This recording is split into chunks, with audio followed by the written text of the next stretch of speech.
Ki-Bong's team achieved a resounding victory over the monsters without needing his personal intervention, a feat that even left Ki-Bong himself impressed. He commended Kang Wai for a job well done, and estimated that they could manage low-ranked dungeon breaches without his direct involvement. However, their plans took an unexpected turn when they received immediate orders to convene at headquarters. The reason for the sudden summons was the theft of the Fire Dragon's remains. At the meeting, high-ranking officials, including generals, government security personnel, and Captain Kim Ki-Bong, gathered to address the perplexing case of the stolen Fire Dragon's corpse. It was revealed that the Shield Guild's master possessed an exceptionally potent deception magic, enabling her to enter the country covertly. Seong-ryong inquired about the current whereabouts of the stolen Fire Dragon's remains, and was informed that they were still analyzing the CCTV footage. Seong-ryong suggested exploring alternative sources of surveillance. Some meeting participants emphasized the urgency of recovering the Fire Dragon's remains, fearing they might be taken out of the country.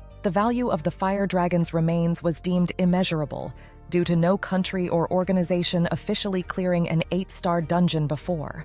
To address the concern of Ki-Bong facing the Shield Guild's master alone, Seong-ryong introduced an agent named Gujue to work alongside him.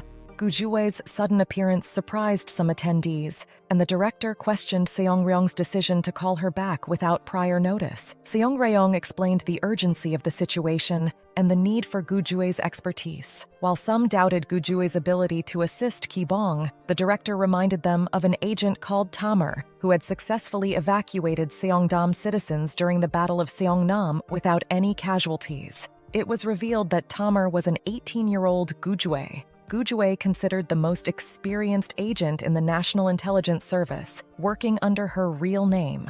After the meeting, Kang Wai expressed frustration at not being part of Kim Ki-Bong's next mission. Jige approached them, and Kang Wai noticed something unusual about her. As the conversation progressed, it became evident that Jige was well informed about him, leaving both Kang Wai and Ki-Bong baffled. We later received news of a prison break from the only player prison in South Korea. Upon this revelation, Ki-Bong and Gujue swiftly made their way to the desolate ruins of the prison. I promptly notified Ki-Bong that there were no survivors inside. Fueled by curiosity and determination, Ki-Bong decided to venture into the ruins for a closer investigation. As Ki-Bong and Gujue explored the prison's grim remnants, they stumbled upon the grim scene of both soldiers and players who had met a tragic fate. Gujue, in possession of a rare and extraordinary ability that allowed her to communicate with animals and plants, was known as a tamer, a skill that was incredibly unique even among players. To aid in their search, Gujue summoned a group of rats, an act that surprised Ki-Bong. He couldn't help but wonder about Gujue's remarkable capabilities. Curious about Gujue's actions, I informed Ki-Bong that she was communicating with the animals, allowing her to forge connections with the natural world around her. Seong-ryong assigned Ki-Bong to collaborate with the National Intelligence Agency. Meanwhile, Kang Wai and the rest of the team were tasked with the mission to track down the stolen remains of the Fire Dragon.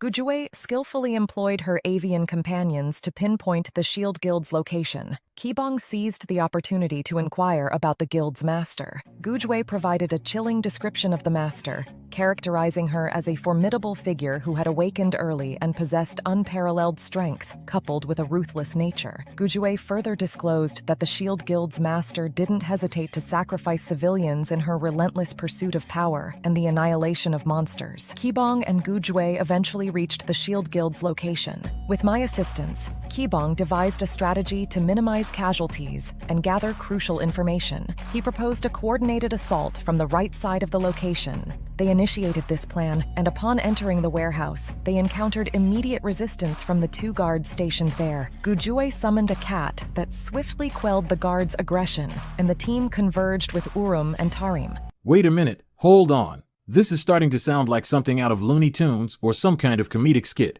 Are you seriously telling me that this everyday alley cat is what's being summoned by a tamer? I thought in these stories tamers would conjure majestic, powerful creatures for combat, not an average house cat. And to top it off, this supposedly ordinary cat managed to beat a grown man through a wall and into their secret hideout. I mean, this sounds almost too absurd to believe.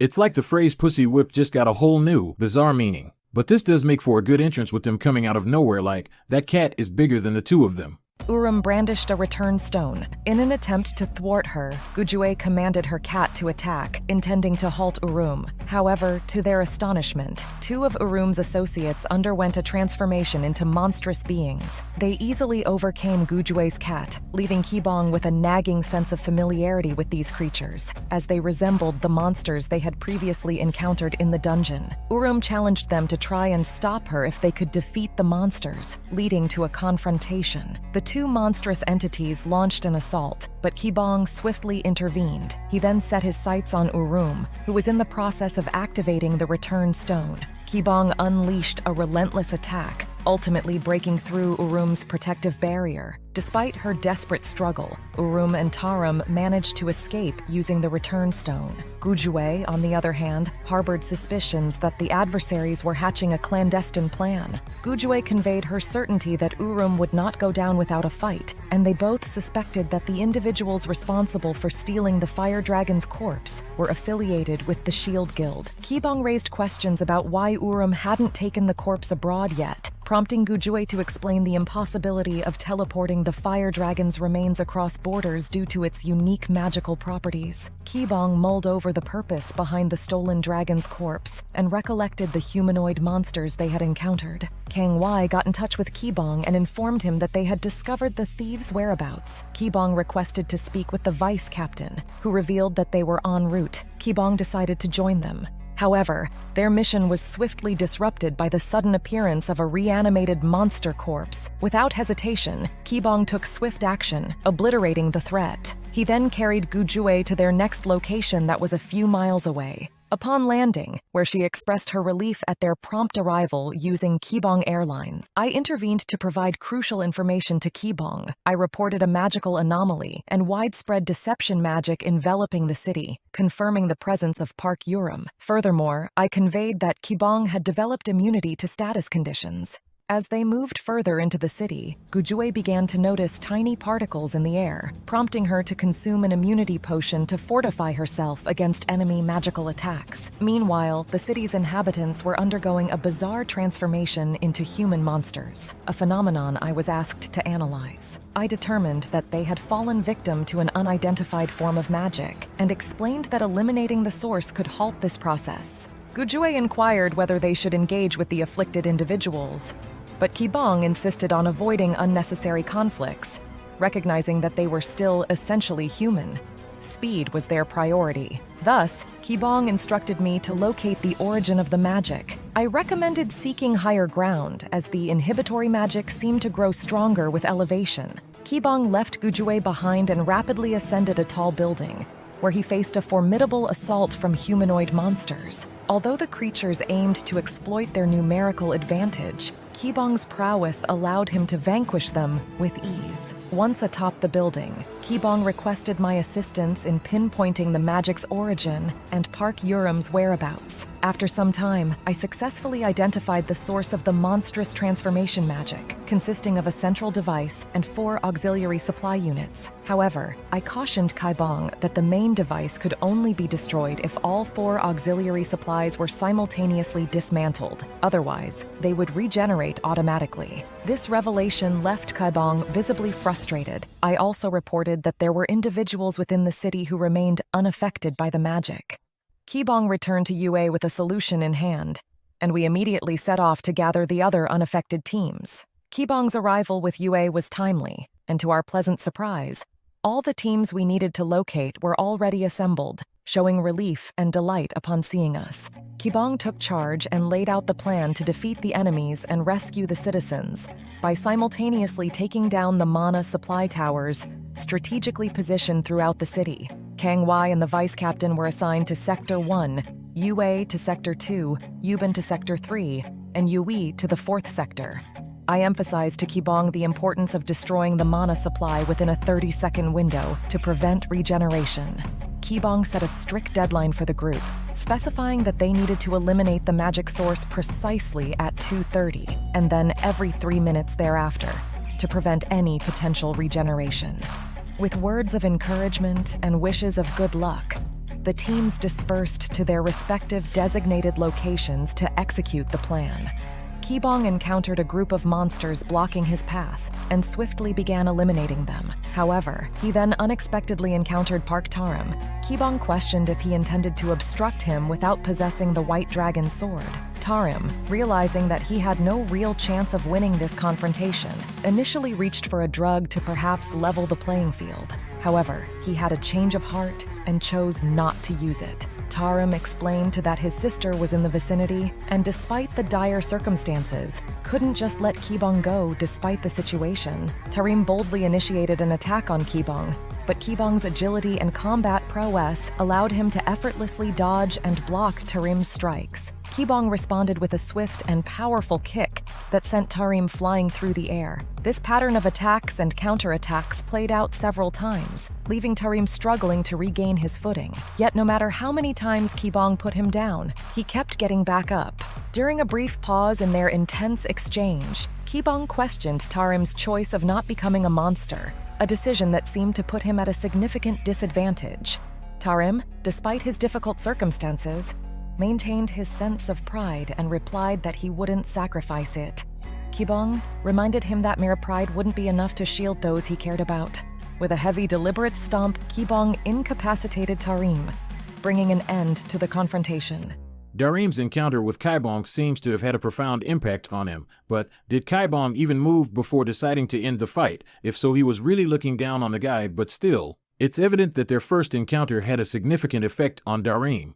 Now, what surprised me the most was his decision not to take shortcuts at the cost of his own humanity. Demonstrates character growth and reflects his newfound sense of responsibility and integrity. This could very well mark the beginning of Tarim's journey towards redemption and personal growth, as he begins to make choices that align with a more ethical and honorable path. It will be interesting to see how his character continues to evolve. Your perspective on Tarim's character is insightful. It's quite common for people to have complex motivations and backgrounds that make them appear antagonistic, but upon closer examination, they may be driven by loyalty, a sense of duty, or a lack of alternative options. In Tarim's case, it's possible that he was following orders or acting in the service of his powerful older sister, Park Yurim. This nuance in character can raise questions about the nature of good and evil, the impact of external influences, and the potential for redemption and personal growth. But after the fight, Ki-Bong wasted no time and quickly departed, heading towards Park Yurim's location with a clear sense of determination and purpose. Yurim displayed annoyance towards Ki-Bong, but exuded confidence, believing that Ki-Bong was not her match.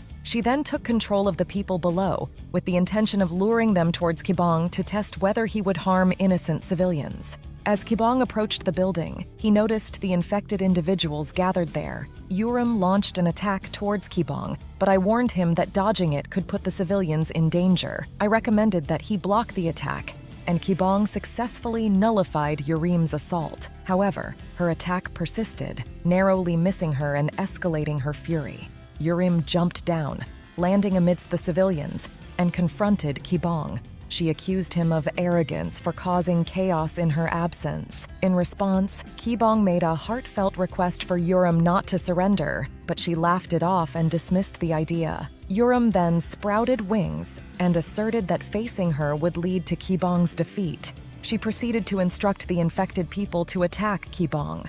As the infected individuals charged towards Ki-Bong, he deployed the Dragon Fear skill, causing them to flee in fear. Yurim, in contrast, fell to her knees in fear. Ki-Bong reminded her not to give up before she rose into the air and attacked him with magic. However, Ki-Bong easily blocked and evaded her magical assaults. Yurim tried another spell, which Ki-Bong also deftly evaded. Frustrated by having her skills mocked, Yurim unleashed the Death Laser skill. While Ki-Bong managed to dodge most of the beams, he eventually got hit. To Yurim's delight, Ki-Bong emerged unscathed after resisting the abnormal status effect and immediately charged towards her. Yurim launched multiple attacks at Ki-Bong, but his remarkable resistance made him impervious to her assaults. The two clashed fiercely, and Yurim's arm transformed into a monstrous appendage. Nevertheless, Ki-Bong's counterattack destroyed it, causing her to crash to the ground. As Ki-Bong approached her, Yurim sensed a look of pity in his eyes and responded by launching another attack against him. Yurim found herself being overpowered by Ki-Bong as she was thrown around, gripped by the neck. In this dire situation, Ki-Bong emphasized that she needed to take responsibility for her actions, regardless of the motives behind them. He sternly warned Yurim that he would subject her to the most excruciating suffering imaginable. Yurim, once a figure of fear and power, struggled to come to terms with how effortlessly Ki-Bong dominated her. She found it difficult to accept her own helplessness in the face of Ki-Bong's overwhelmingly unfair strength. Ki-Bong pressed on with his attack against Yurim, but she managed to evade him and made her way toward a mysterious device. Ki-Bong chased after her, but it was too late. Yurim had already initiated the absorption of the fire dragon's powers. In a blinding explosion of light, Yurim underwent a dramatic transformation. With her newfound abilities, Yurim expressed her satisfaction of the extraordinary power she had acquired. She boldly declared herself to be even stronger than the fire dragon, asserting herself as the harbinger of the apocalypse. However, Ki-Bong received a crucial warning from me that a draconian had appeared, whose strength defied measurement. This new revelation injected a significant level of uncertainty and danger into the unfolding events.